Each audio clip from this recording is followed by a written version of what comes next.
balance is not a 50-50 thing. The tip of the balance can change depending on the season. I left the National Health Service because I hit burnout. I realised that I couldn't go on that way anymore. That was the best thing that could have happened to me. I was just trying to be everywhere for everyone all of the time. Guilt comes in when you are moving away from what you value or what feels right to you. In today's episode in Leap, Live and Lemonade, my guest is Dr. Natasha Wallace, sharing her journey from full overwhelm and burnout to building a community of working moms trying to get back their freedom. If there's one thing that any listeners can take from this, nervous system regulation and building more safety in your body is the foundation of everything. She did this without any tech knowledge, so it's definitely worth listening to.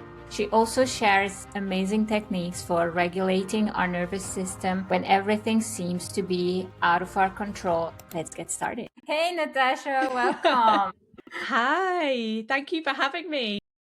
I'm very excited to be here today. Welcome to Leap, Live and Lemonade. Thank you for giving us your time. How has it been for you? We are speaking mid-January. So we're still very much at the start of the year. How has it started for you, 2026? Oh my goodness. Do you know, Esther, I think the end of 2025 with Christmas and New Year, I just find it's so busy. There's so much going on. And then we've come into 2026 and to be honest, it hasn't slowed down. I thought it would.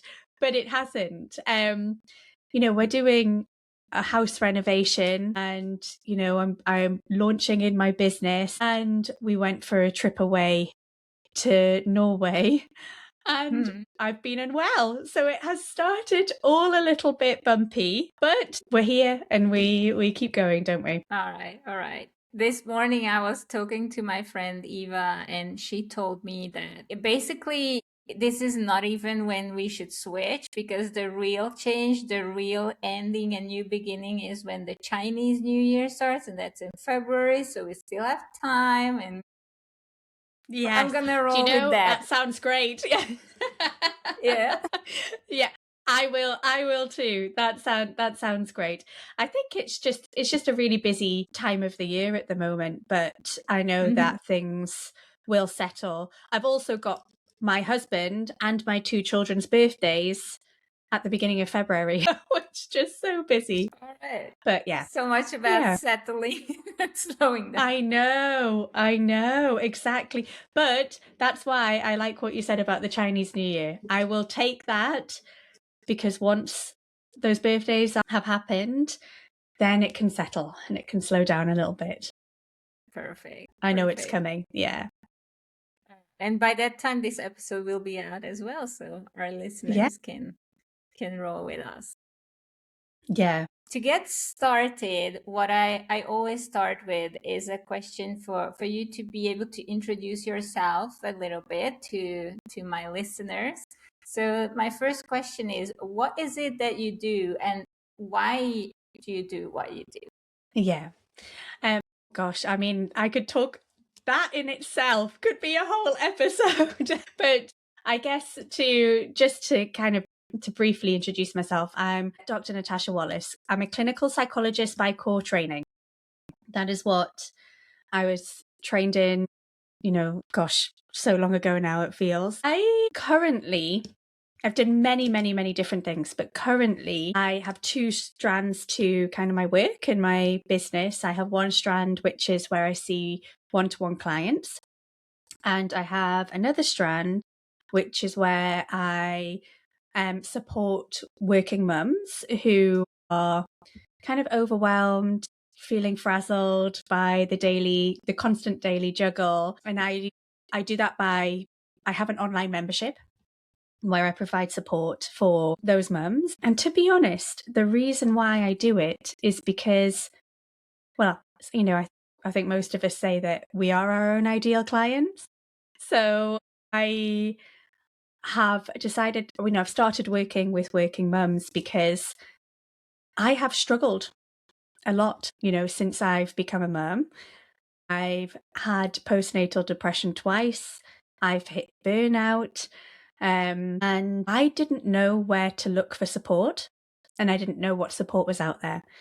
So that is why I've built this kind of second strand to the business that I'm really focused and passionate about, is because I want to help support those women who maybe don't necessarily or aren't struggling enough to have, say, a diagnosis, but there is that kind of messy middle, where they're overwhelmed and not feeling good enough, but don't know where to find support. When did this come into your life? So you did one-to-one for a couple of years, and this is more recent, working with the membership? Yeah, so I mean, I left in the UK, we have the NHS, which is the National Health Service, and I left the National Health Service, I think it was about 5 or 6 years ago now, because I hit burnout and I realized that I couldn't go on that way anymore. And in some ways, that was the best thing that could have happened to me, because it meant that I'm doing what I'm doing now. So I set up my own business, which is something that I'd wanted to do for a while, but I was in the NHS. I was kind of comfortable for a while with what I was doing. So I was doing one-to-one clients I'm still doing it now. So it's been 5, 6 years now, but it was last year or the year before.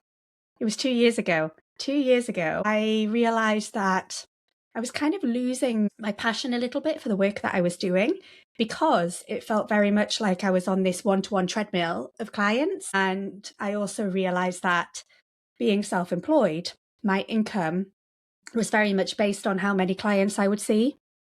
And then I couldn't kind of go on holiday, or I could go on holiday, but I had to factor in that I wouldn't be seeing any clients. I wouldn't be, business wise, I'd have to factor in that there's no income at that point in time. So at that point, I thought, I'm going to leave psychology. I can't do this anymore.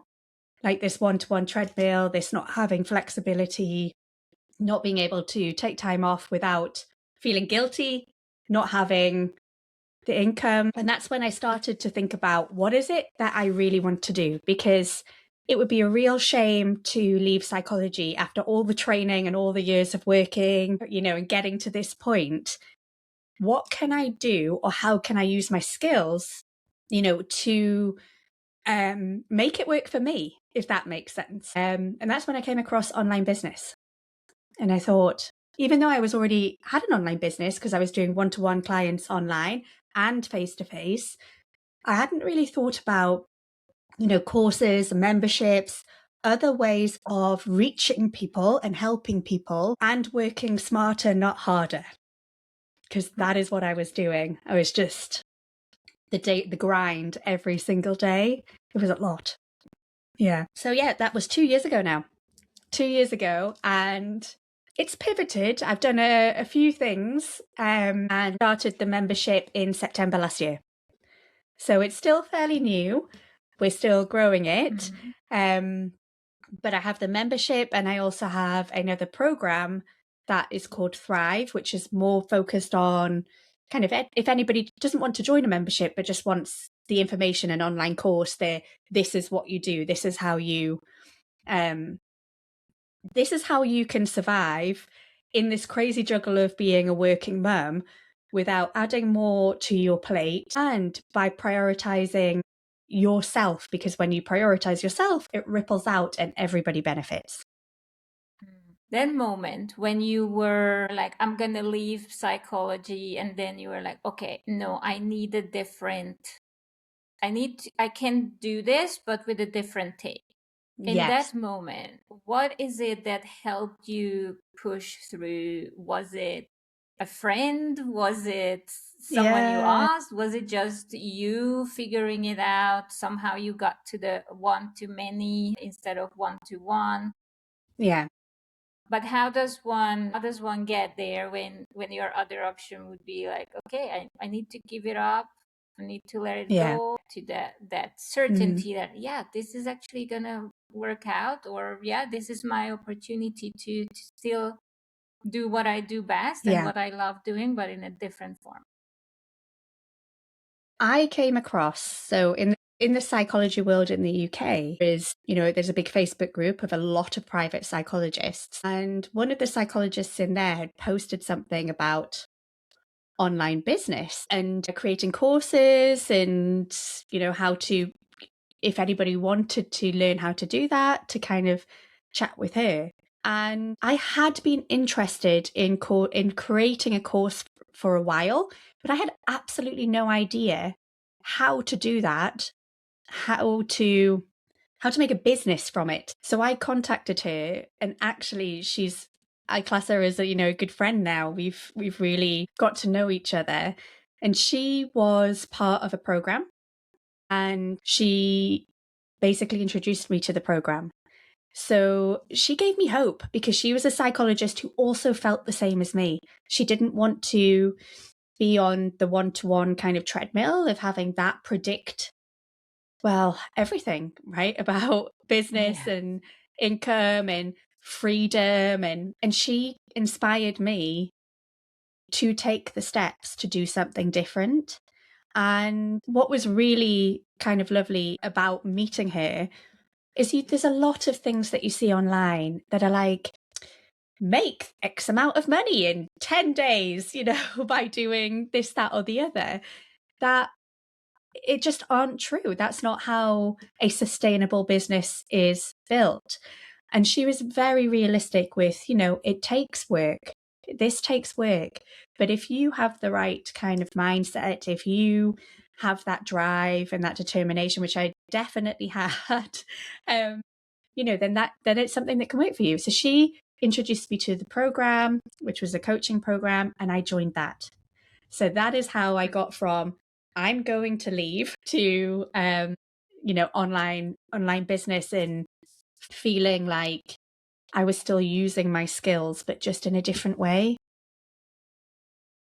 Yeah. It's amazing that because it must have been such a difficult moment when you are like, I have to give it up, but then something comes your way and you figure out, no, I don't have to give it up. From that moment, if I understand well, to opening your membership, it took a year and a half, right? Yes. Yeah. Because I was doing a program first. So I put together, I spent about 6 months learning. So I was a bit of a procrastinator. I was like, I must get through all of this information that I need to learn before I can take action. And all that was fear. There were so many, like fear, I can't do this, I won't be good enough, I will fail. And it was at an event that maybe you were at, because I'm aware you are in the program that I'm also in, that I realized that actually I was letting fear drive everything. That was keeping me stuck in the same place of, I need to learn and know everything before I can take action. So it was actually January 2025, so 6 months after I joined the program, that I jumped feet first straight into launching. I did a launch without a product. So I launched whilst putting together my program, and I did that. I launched the program until September last year, where it switched to a membership. And the reason that happened was because I just listened to feedback. I listened to feedback from my clients and, the women that I was working with and wanted to work with, and realized that the program wasn't, yes, it was, I had a lot of women who did go through it, but some of the feedback was things like, which is quite typical, I think, sometimes of mums, is I can't spend that much money on myself. I would like some coaching support. I would like a community. And so membership felt like the right direction to go in. So I swapped over to that in September. So I've had a couple of kind of pivotal moments in this journey where things have changed. Yeah. And now I'm focusing on that. Now it's the membership. Yeah. Yeah, I think community in today's world is way more important than any other components of learning, because you can find the information that we share with our clients, they can most probably find Yeah. it anyway out there on the internet. Probably it would take them way longer than going through something Yeah. organized and streamlined.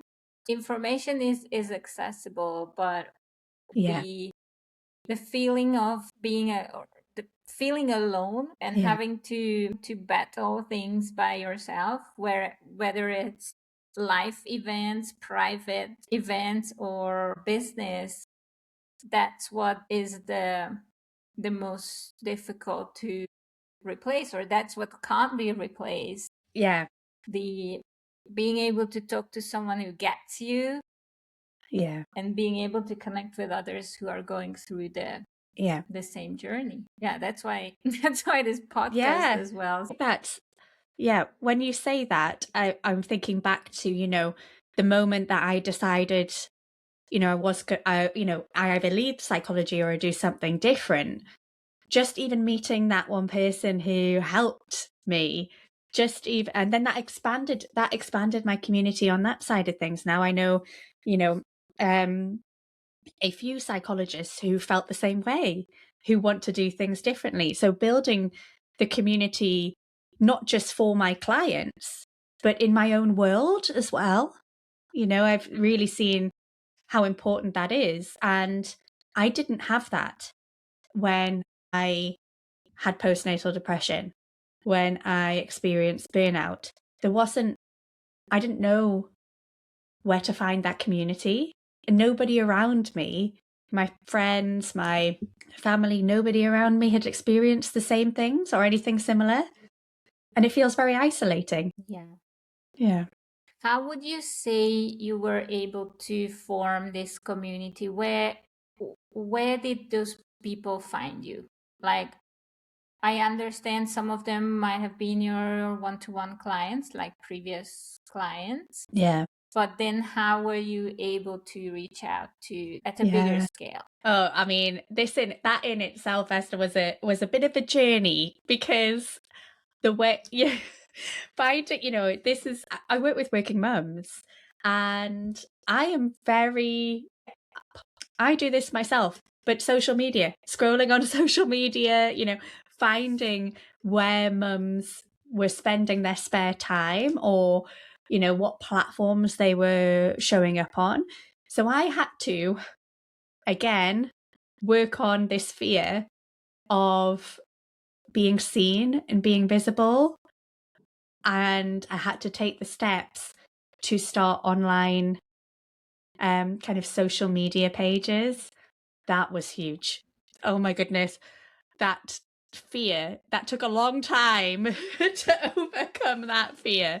But I find most of the women that I work with now, I have managed to grow my following, or of the community, on TikTok, on Facebook. Still working on Instagram. That algorithm's a little bit trickier, but it has been social media, and the next planned step is YouTube. But I've also started my own podcast that only started, the Imposter Syndrome podcast, which was only released in December last year. So still very new, or November last year. It's very new.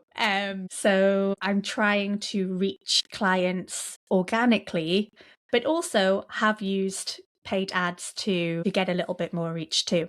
And how did you have any challenges on getting to the right people, or have you been able to dial that in right from the start, Yeah. whether it's ads, social media, any of your Yeah. accounts? I guess because I pivoted at the beginning, when I first started, I hadn't niched right down to working mums.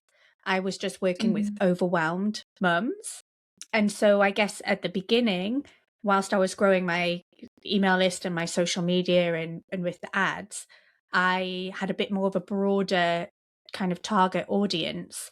And then when I've niched specifically to mums who work, I guess I have lost some, or purposely had to look at my email lists and, kind of have a look at who it is that I am reaching and I am talking to, because not everybody who followed me or joined my email list at the beginning was a mum who was working.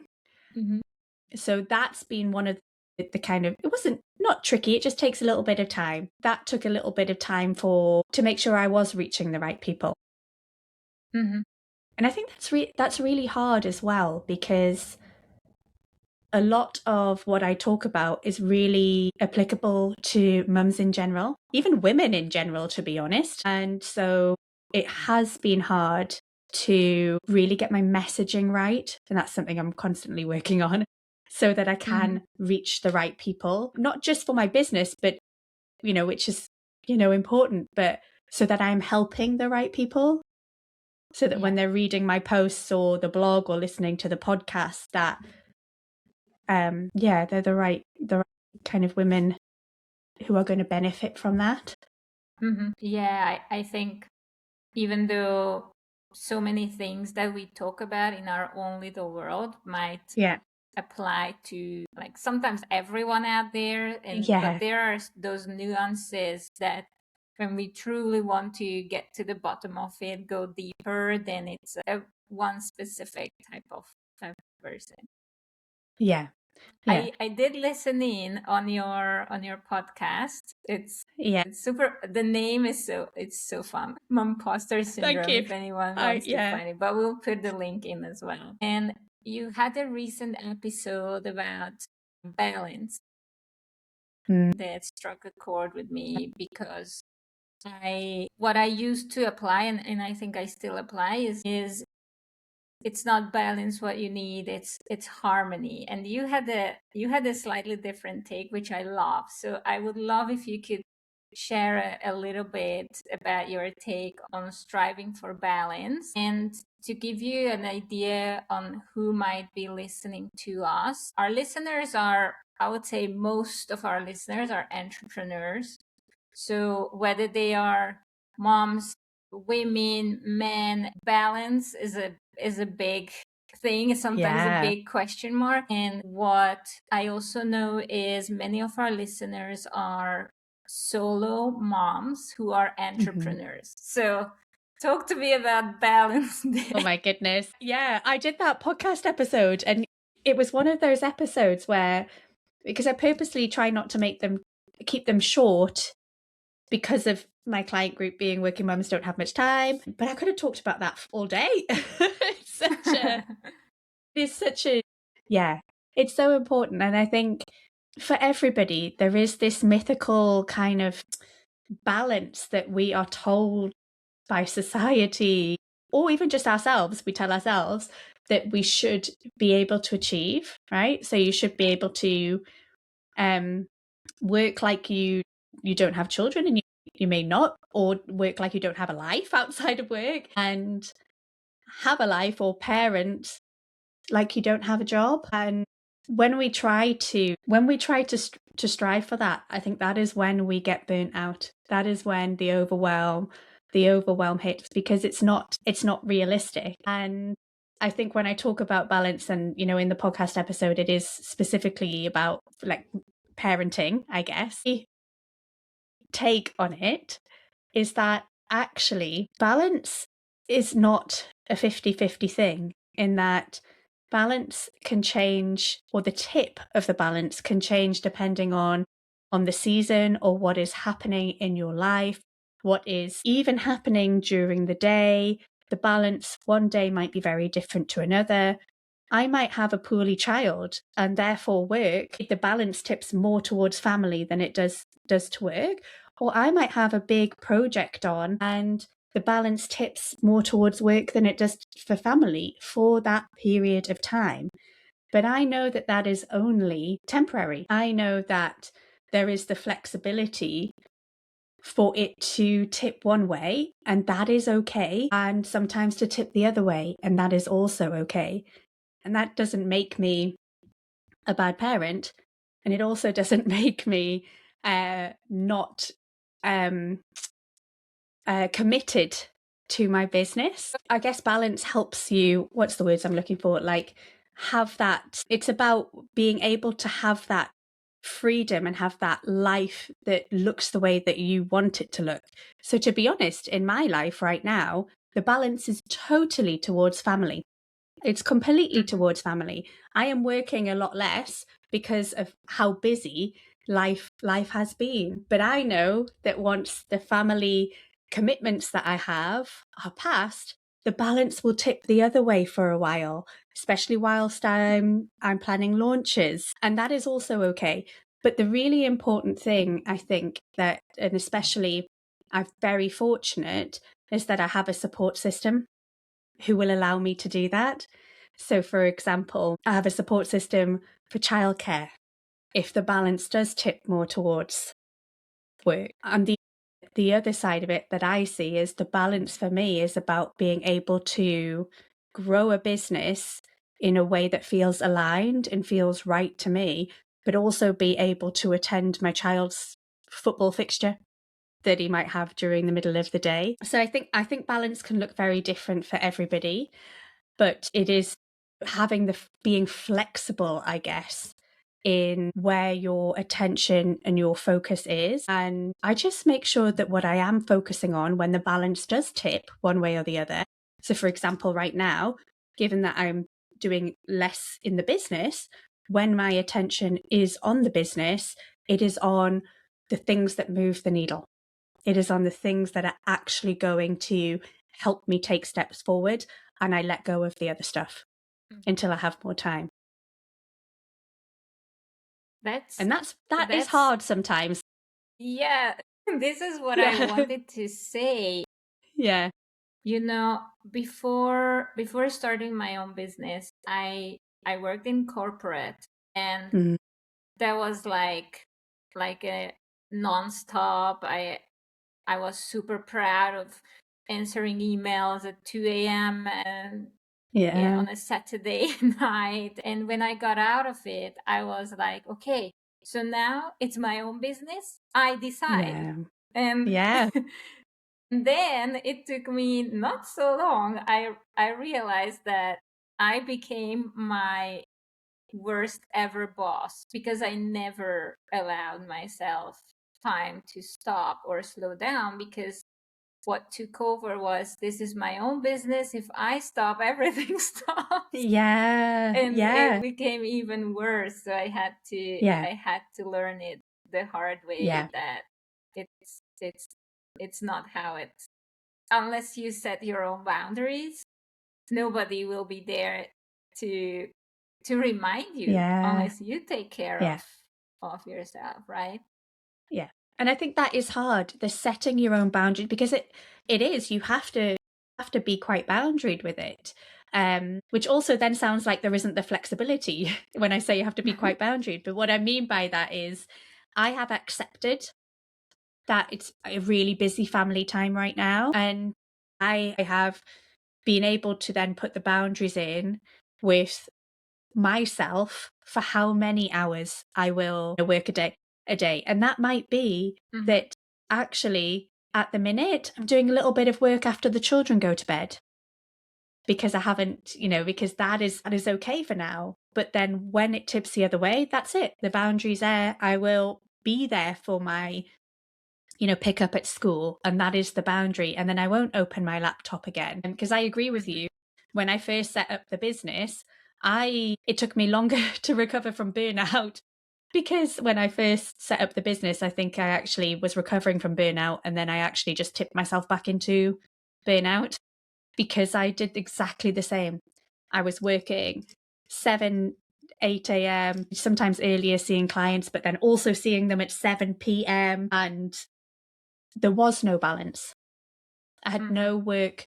I don't really like the term work-life balance, but I didn't. I had none. And I wasn't really. And then I wasn't a very nice, well, not nice. I just wasn't a very good parent, or I didn't feel like a very good parent, because I was disconnected. Not even just with children, but like with my husband. I was like, I just didn't have time to like nurture the relationships and the connections that really mattered. But I think it's What balance is it that is a turned it difficult one, around? though. Yeah. What specific decision helped you?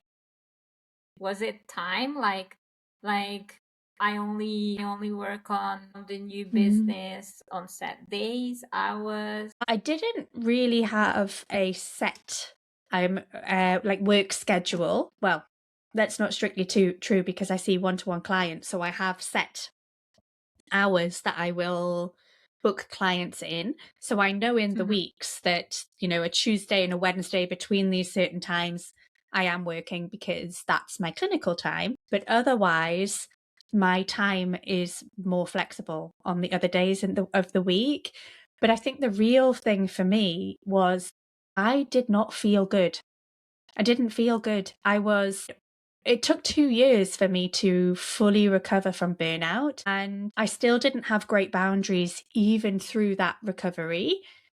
And it was only when I kind of came out the other side, I guess, that I really had to sit and think about the fact that what can I do to make sure that I don't get back to that place?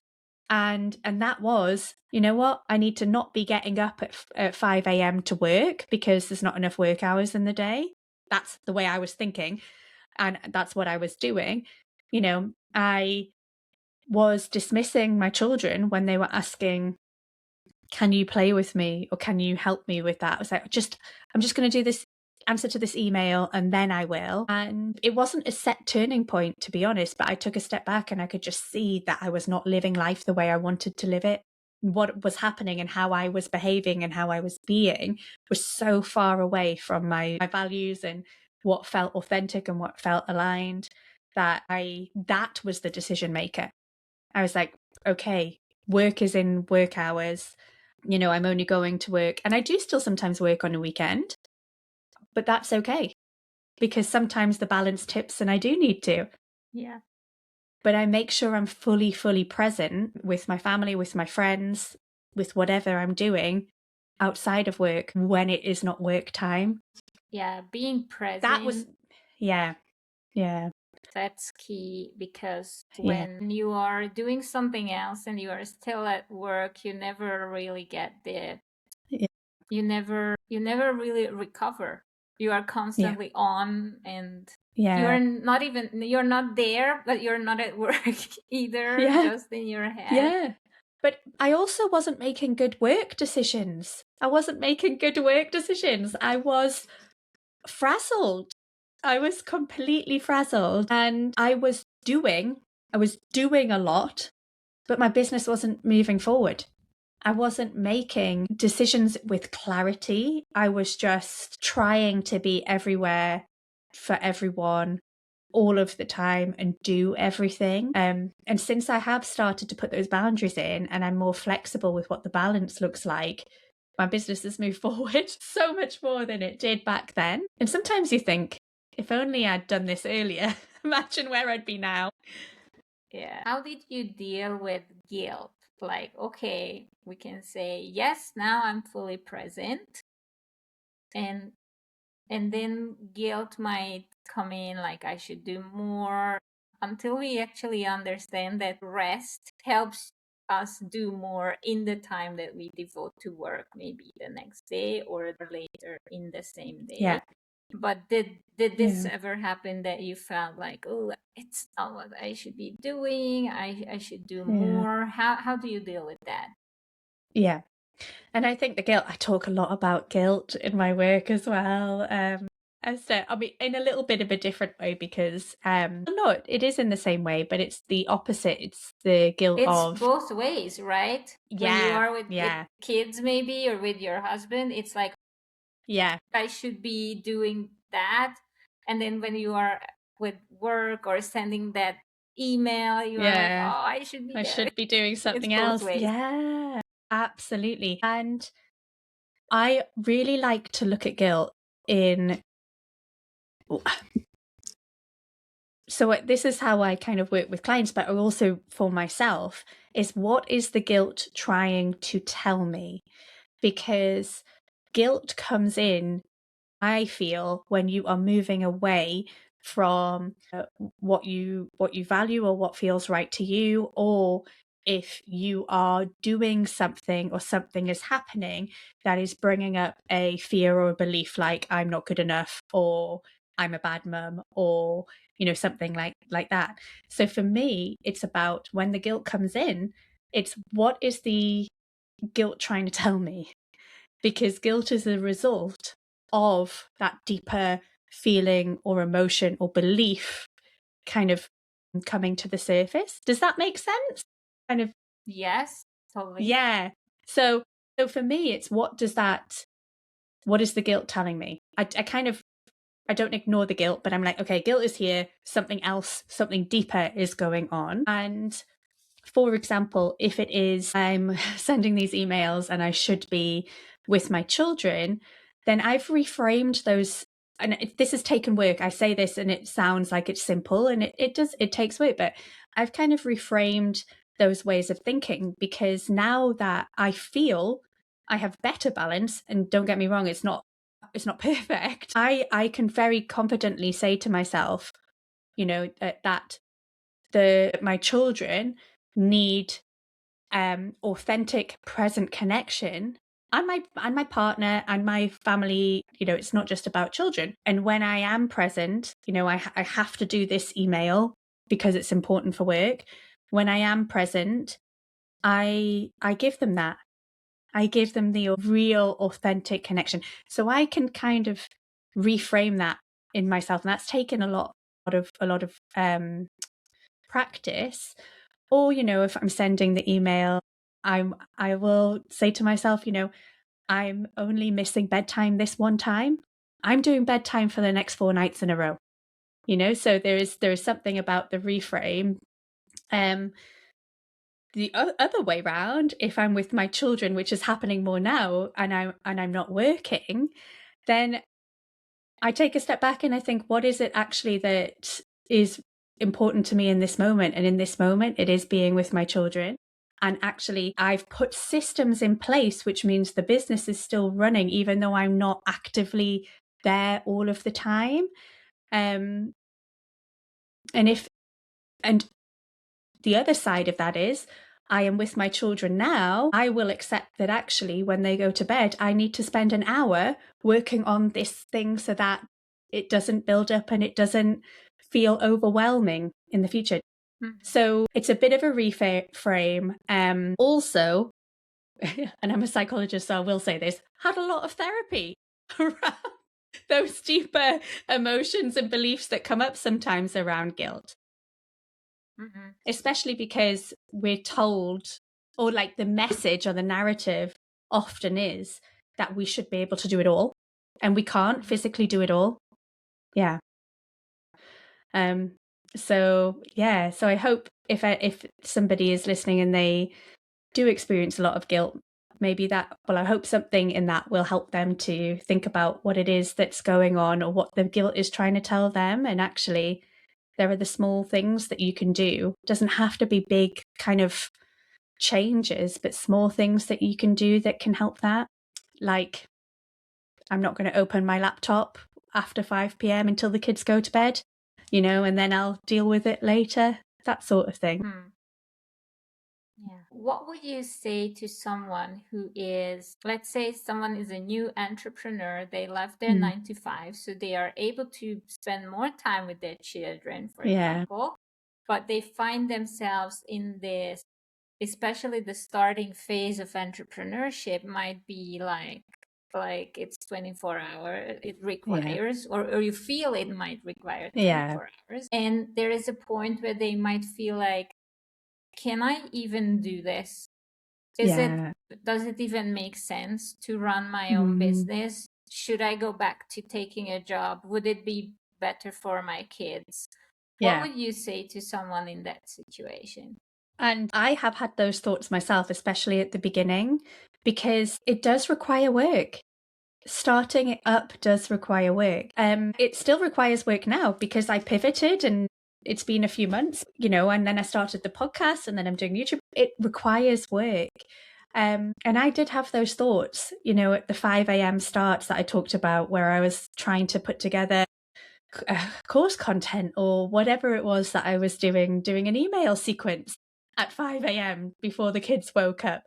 I had those thoughts like, this is too much. I can't do this. I'm going to fail. I'm not good enough. The thing that kept me going was that every small step that I took, every kind of thing that I did that moved the needle, I saw a small glimpse of what life could be like. So every time that I did it, there was like, oh, hold on, today I can go. I know that, whether you have children or not, go to my son's or my daughter's play, or, oh, I can take the time out for me and I can go and have a cup of coffee with a friend. So looking for the small glimmers in your everyday really, really helped me. And also envisaging the life that I wanted. So more freedom. And freedom is different for everybody, whether that's time freedom, financial freedom. For me, the goal is, and, we're getting there, is that I can, envisage myself being able to take the kids abroad for weeks at a time. If I, eventually, if I want to during the school holidays, know that I have a business that I can run from there, or that I doesn't require, 100% of my time all the time. So it's thinking about, it is hard, but that hard work, once you've got systems in place, for example, once a system is in place, it's in place. It might just need tweaking a little bit. So things gradually do become smoother, I guess, in the business. And just keep envisaging that life that you're doing it for. Yeah. And I love your example of not giving up on the business and thinking that only those who get up at 5 a.m. can do it, Yeah, but no. giving up on getting up at 5 a.m. and realizing that you can even do it if you're not in the 5 a.m. club. I'm definitely Absolutely. not. I don't never want to be there maybe anymore. like 1 week in my life, and it's still moving. Yeah. And again, I think it's being really clear on how you spend your time and prioritizing the things that you need that do move the needle. And that is something that I was really terrible at. I was really, really bad because, I trained as a psychologist. I had no business training, no marketing training. I didn't know how to set up an email sequence. Like, I was starting and learning everything. I know the psychology stuff. I know how I can help the women that I want to work with. I didn't know any of the other stuff. So it's a huge learning curve. But I will never be part of the 5 a.m. club again. That's what I have learned from this as well. That actually, if I can think about, I don't have to do absolutely everything. Yes, there's a lot on my list for work, but actually, what's the priority for me today? Is it setting up that email sequence because I'm doing a launch? Is it thinking about my ad content because I need to start putting ads out in a week or so? Is it, and also I did hire a VA, and that has been incredible for helping me prioritize and move forward with the things that but two things, the things I enjoy, because there's a lot of things about business I don't enjoy or I don't feel are my strength. And so the things that I enjoy and the things that only maybe in the business I can do, because there's plenty that somebody else could do. Yeah. Now about the things that you don't enjoy. Yes. What are those? Are they all done by your VA? And if not, how do you get through those still? I mean, there was a point where, and I look back, Esther, and I think, how did I do everything? And then I think, oh, I didn't do everything very well. Like, I was doing lots, but nothing was done very well. My VA has just been incredible. She does so much for me. So, in my membership, I put together a lot of resources. So whether that be PDFs or Canva, like documents, or whether that be we do an audio challenge and that all needs editing. She will create the resources, she will edit the videos, she updates my landing pages and my websites that would take me hours, but for her, because this is what she does every day, she is so much quicker. So although I still create the content, she's able to then actually action those things, which she can do, like I said, so much quicker than I can. She edits my podcast. She does, she edits all my videos and my course stuff, and she does so much for me. I couldn't tell you off the top of my head exactly everything that she, but it's meant that I have been able to do things like create a podcast, because I've wanted to do that for probably about 6 months to a year. But I was like, I don't have the time to record, to edit, to upload, to, create clips for social media. So having a VA and delegating and realizing that I don't have to do everything, and letting go of, I need to do everything because it needs to be done my way. Letting go of that has been such a game changer in the business, but also in my motivation, because I am focusing on the things that I really enjoy doing. It's just made such a difference to how my days feel. Yeah, and things you are the best at, which is teaching and sharing your wisdom rather than editing the videos. God, That's I know. so important. I was not good at that. I did try a few times, because it took me a while to let go of, I need to do everything or be able to do everything. And there was a couple of times where I tried, and I would just say to her, I'm so sorry I've made such a mess of it. Can you fix it for me? I was like, I'm not helping. I'm just making more work for you. Yeah. Yeah, that's super common. I see it also from the other side, because my agency helps clients. Sometimes you're like, oh my God. Yeah. Do we really have to redo everything? But it still happens to me. Last week it happened that I was like, okay, let's just get this episode out quickly. And I put on the eye contact feature, and it made my eyes go in all kinds of directions on that podcast episode.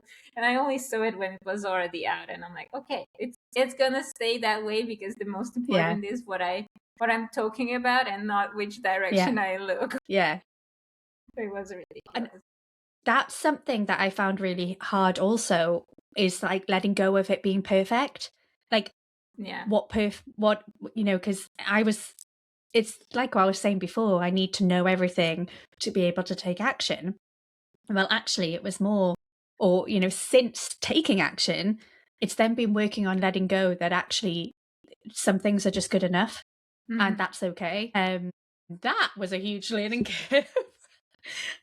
Like even things like social media, that takes up a lot of my time, and I still do a lot of the content for that, because a lot of it is video based. And I used to be very concerned about how I looked and what I wore and how my hair was, and now I'm just like, oh, this is just not realistic. Like I just show up however I am on that day. And that has been huge, in the sense of I gained more time back, because I spent so long editing and trying to make things perfect. And oh, hold on, I should have it up or have it down, whatever it might be. Yeah.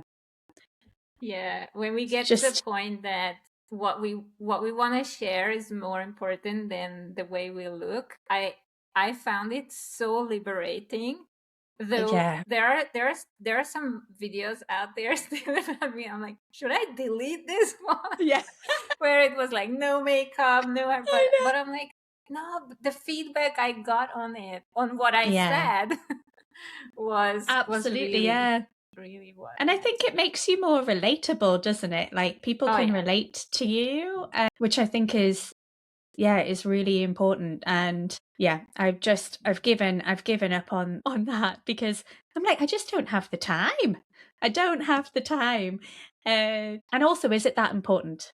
Because you're right, it's about what we're what we're saying rather than, and for me, I feel I'm not going to be everybody's cup of tea, and that's okay. Yeah. And if somebody sees a video and they don't like the fact that I haven't got makeup on or whatever it is, then we're not the right fit.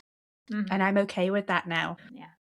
That's perfect. I'm really Yeah. happy for you, because I know how that feeling is when you are finally on the other side. I'm finally on the other side. So nice. Yeah. And it's funny because I have colleagues who, or like friends who, are psychologists or are in a similar area, and they're just like, they're where I was a few years ago, where it was like, couldn't possibly even think about showing up on social media. And they're like, I don't know how you do it. And sometimes they even call me brave. And I think I'm not brave. I'm just being me, There isn't anything really brave about it. It's taken a lot of work, but now I just show up as who I am more authentically, actually. Yeah, and it's part of this path. Like, it's kind of like, if you choose the path of running an online business in this way, where you do want to reach bigger and bigger audiences, then you can't just hide. It's part of it. It's part of it. There is something I wanted to touch on today, and you I think partly answered this by sometimes family and private time taking the lead, and other times the business taking it. But I want to go a little more into this. You talk openly about postnatal depression, and also in other episodes you talk about that time of a woman's life when they decide to have a baby, the whole journey, like having the baby and then being with the baby, then coming back when it hits you with the work. But I also want to talk about and it's not something I'm openly I have openly shared up until now, but I'm gonna share this for the sake of being able to ask this question.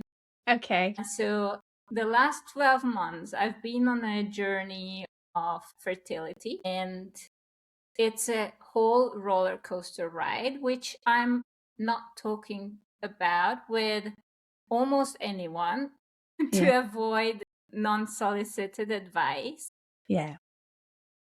So how do you, and this can apply to someone who is trying, who is pregnant, who's having a baby, who has the baby or is trying for the second. There's a roller coaster ride going on. There are lots of things going on in the background, but you still want to show up kind of consistently, either to your to-be clients, you want to reach out to your audience consistently, or you also have existing clients who you have meetings with. So sometimes you do have to be there because you have a bi-weekly meeting with certain clients.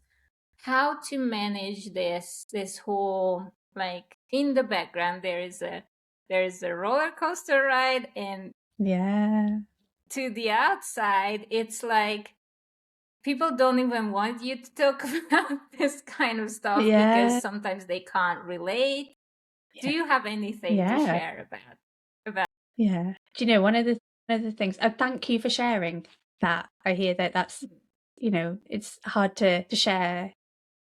And it is about personally what you're going through and what's going on in your life. I guess one of the things that so I did not talk about my postnatal depression when I had postnatal depression. In fact, the first time was undiagnosed, and I'm a psychologist, and the first time was undiagnosed, but I knew something was not right.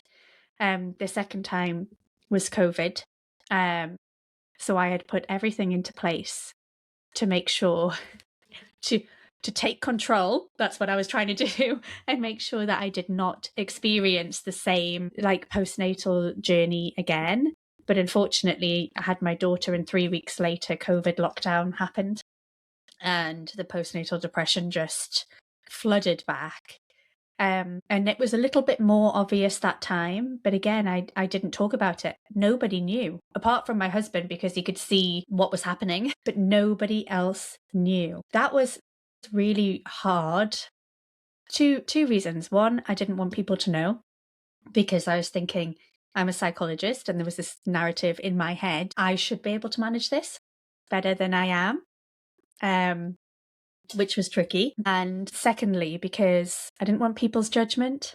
That in my mind, I was thinking people are going to tell me I should just get on with it, or people might judge. So I just kept it to myself, and I just struggled through. And one of the big turning points for me was being able to separate myself and my experiences from other people's responses, reactions, and opinions. So I started to talk more openly after I was in a place where I could, but I started to talk more openly about my experiences. When I was going through burnout, I would talk about that, because what I learned and what I realized is that people's responses and reactions, opinions, judgments, whatever it might be, isn't about me. That they are responding or reacting. And that is something to do with what's happening for them with the information that I'm giving them. Does that make sense? So if I said I'm feeling really low, or I'm experiencing a total emotional roller coaster, sometimes you might get people who want to give solutions, right? Have you tried this? Have you, yeah. What about this? And that is because what I have expressed for them has brought up something that, where even if they feel uncomfortable, there's a part of them that feels like their response is to try and give solutions. And maybe that's coming from a caring place, or maybe that's coming from a place where they feel uncomfortable, so they're just trying to say whatever they can say. And I really learned to separate myself and my own experiences from other people's reactions, because I'm not responsible for how they feel or how they react to something that I am experiencing. And that was a lot to kind of learn to separate from it. But I also accepted that I was going through, or went through, some really, really tough and very low times that nobody apart from me will understand, because nobody can understand your experience. And there were people that was frustrating with. So sometimes, to be honest, with my husband, he didn't get it. Which was okay. How could he? He hasn't had a baby or gone through burnout. And I really learned to accept that regardless of what other people say or how they respond or react to you, they can never truly understand your experiences, and that's okay. And I can't expect them to. So the way that they are responding or reacting or whatever they're saying to me is, they're doing that because that is the most comfortable response for them. And I live my life a bit by that now, to be honest, Esther. And I still, when I say that, I don't mean that I don't care what people think or what I say to people. Of course I do. I never want to purposely, I don't say things to purposely upset people or anything like that. But if they're not comfortable with me being honest about how I feel or something I've experienced that isn't about them, it's about me, then that is something to do with whatever is happening for them inside. And that's really hard to do. But it has really, it's changed a lot for me though, because for example, if we think about business and we go back to visibility and social media, I've really had to separate myself and what I'm doing from the judgment and the criticism that I have had from some peers and colleagues for showing up on social media, for example. But and that used to bother me a lot. And now I just think that is okay. It's okay for you to feel that way. I feel okay and it feels aligned and it feels good to me to continue with what I'm doing. I'm not hurting anybody. I think it's really difficult because people will, when you open up to people about the things that you've experienced, people will either not know what to say or they will try to give advice. You know, I think I see that a lot of my family. They're very solution focused, trying to help and give advice. And I let them say what they need to say. And sometimes I find as well, just putting the little boundary in, like, you know, if they say something to me, for example, this is, you know, a bit different, but like about my children or parenting, I'll just say, but we're doing what is working for me and my, like, we're doing what works for our family. And we're going to continue to do that way. That's a good one. I will use that one. Because you are, and it's only because they're having a response or a reaction to whatever they're experiencing, like they're seeing your children or they've seen the way that you have parented or they see the way you run your business or, you know, and they're just responding to that. And I guess the other thing is that I've worked a lot on is regulation and regulating myself. So when I'm having, you know, we had an experience, for example, at the end of last year. I won't go into too much detail, but we're doing a house renovation and the house got broken into, and me and my son kind of experienced the whole thing. And after that, there was so much dysregulation. I mean, my son was quite traumatized. You know, I was. And that was another time where business had to kind of be put on, not on hold. I still had clinics and things, but I had to put myself first. And I really had to work on, I've been working on this for a few years, is that regulation, so that, you know, with I don't know if you've had anybody come on and talk a lot about nervous system regulation, or if there's been much a bit, kind of just, but not much. Yeah. So whilst there are these, you know, roller coaster times happening in our lives, one of the things that I have really learned especially since having my postnatal depression more than anything else, is that when you are going through experiences like that, no kind of mindset work is going to change how you feel. Absolutely, mindset work matters. But if we don't try regulate our own systems, because our nervous systems are responsible for how we think, how we feel, how we behave, our bodily functions. The nervous system is the foundation of everything. So when we have experienced something or we're going through something in our lives, our nervous system is often not functioning at its optimal, and what you might have heard is dysregulated. And the thing that I have found that has been, I mean, if there's one thing that, you know, from this, any listeners who are maybe going through something can take from this, is that nervous system regulation and building more safety in your body is the foundation of everything. So with practicing nervous system regulation and creating more safety in my system and in my body over the past couple of months, I have been able to hold the experiences that I was having from the event, from the break-in, and turn up for clients and have the space to hold a safe space for them as well. But that is only because I have helped my system and my body create more safety internally. I've helped, or I understand now, how to help my system go from a dysregulated state into more regulation, so that I can think from a place of clarity and I can make decisions that are aligned with whatever I need in that moment. And I guess along with that, then that has made it easier to separate myself from other people. So it's those two things kind of that go hand in hand. Yeah. Would this have to do with breathing? Without going too much into detail, I think it's worth a full episode what you are touching on now. I know.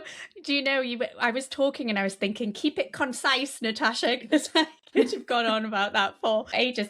Yeah. So, and it's funny because I've just done a podcast episode about breath work, and one of the things that people often say to me is, don't tell me just to breathe, because so many people say you just need to take a breath. And regulation, yes, breathing is the fastest way, or one of the fastest ways to help regulate your system, because when your nervous system is dysregulated, you have a physiological response. Your heart might be beating faster.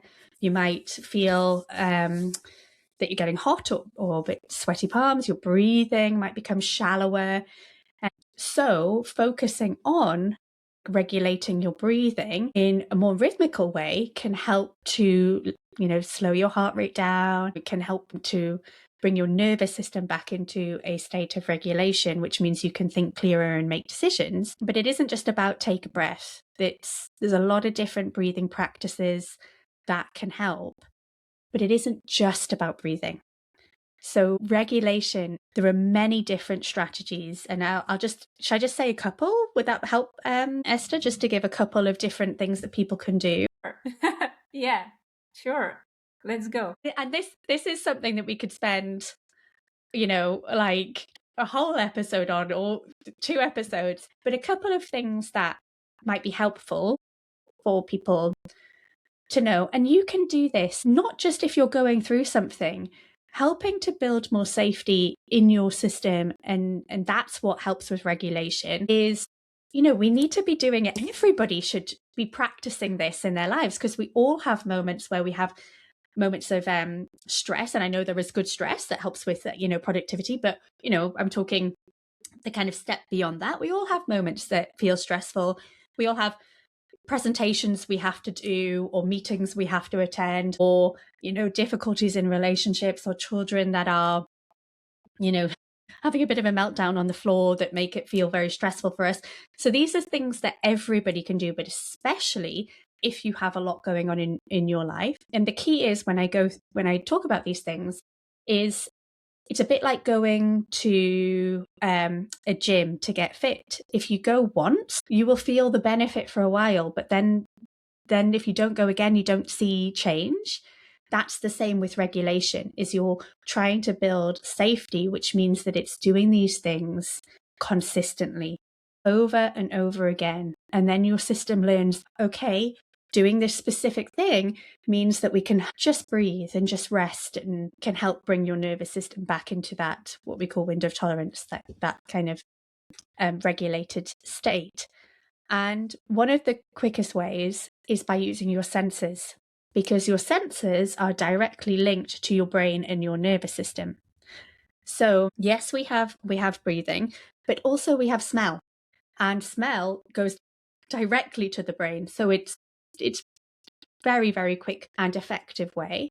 So for example, if you are feeling very, very stressed, then do you have certain smells that feel calming? Maybe it's a candle, maybe it's flowers, maybe it's a shower gel that you like, and using your sense of smell to help bring your system back into that state of regulation. Music. We're really, really good as humans. When we don't feel good in ourselves, we might listen to like sad music or something like that, but actually that can make us feel worse. So if you're feeling low, for example, listening to something with a bit of a beat, because that brings your nervous system back online. If you're feeling really stressed, listening to something that is more soothing, because that kind of calms the nervous system. So using your senses, but also movement. So I find sometimes that I will just rock a bit, and rocking in itself, if you think about what we do with a baby, we rock them because we're soothing them. So even sometimes I'm stood there and I'm just rocking side to side, and I realize that it's just my system regulating itself.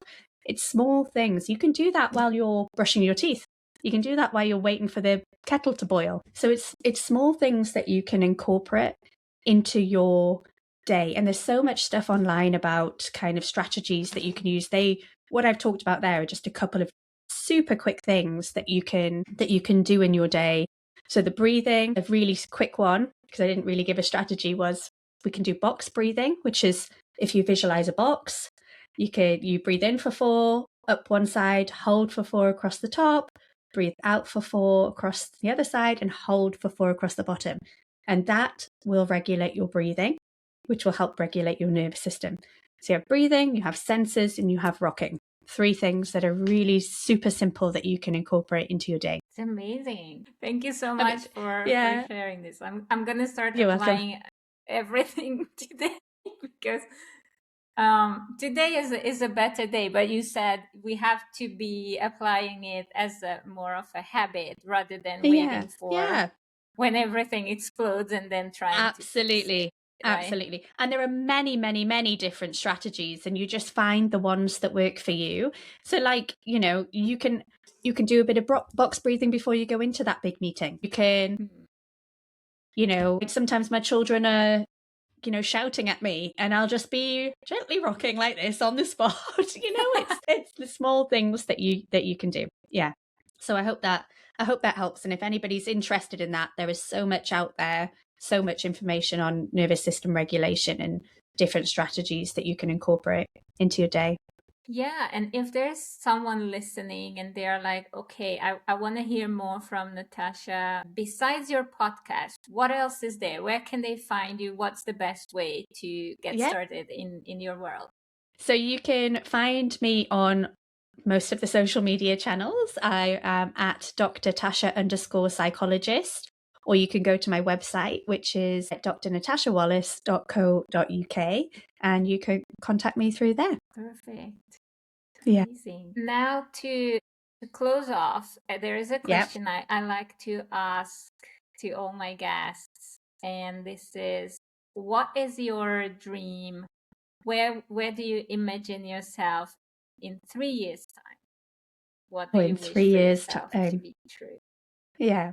Well, I in 3 years time, I wish to have a thriving community where I am helping and reaching hundreds of women. And because they are, this is my kind of big goal, because they are regulating themselves, they are prioritizing themselves, that ripples out, and they have more connected relationships with their children, with their partners, with themselves, with their businesses, with their work. That is the ultimate dream of where I would like to be in 3 years. But alongside that, I want to have more time flexibility, even more than I do now, so that I can really, really spend the time that I want to with my children and with my husband, because you don't get that time back. Yeah. And I want my kids to see, I want them to see that you can have this ambition and you can build a business, but you can also be very present. And that is the goal. Yeah. And from what I'm seeing, you are on the perfect path. Yeah. So we are Yeah. rooting for you to get there Thank you. and for those hundreds of members in your community and ultimately touching thousands of lives. Yeah. Thank you. Thank you It's so much amazing. for having me. I've really, really enjoyed this conversation. Thank you, Esther. Thanks, Natasha. I truly appreciate you. Thank It's you. no problem. Thank you.